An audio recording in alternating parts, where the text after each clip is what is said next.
صدق اللہ العظیم و صدق رسولہ النبی الکریم۔ میرے اساتذہ کرام اور معزز سامعین، السلام علیکم ورحمۃ اللہ وبرکاتہ۔ آج میری تقریر کا موضوع حضور صلی اللہ علیہ وسلم کی آمد محمود مسعود پر ہے۔ سامعین گرامی،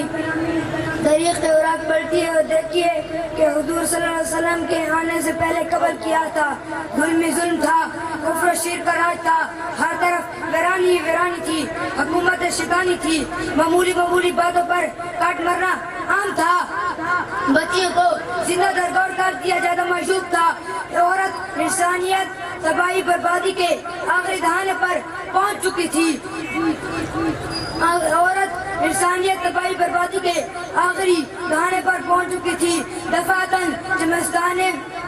دار کی قسمت کا ستارہ ہویدا ہوا، حضرت انسان کی خوش بختی کا ساکب چمک اٹھا، خوش بختی کا ساکب چمک اٹھا۔ یتیم عبداللہ شکر گوشت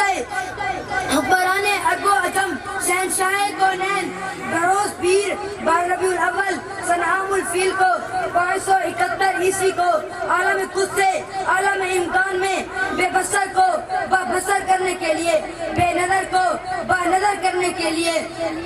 مردہ دلوں کو معلم کائنات کی آمد پر الف نے کہا اللہ کا رسول آ رہا ہے، با نے کہا بانی اسلام آ رہا ہے، تا نے کہا تاجدار مدینہ آ رہا ہے، تا نے کہا سرحد والا آ رہا ہے، جیم نے کہا جلیل القدر آ رہا ہے، ہا نے کہا حبیب خدا آ رہا ہے،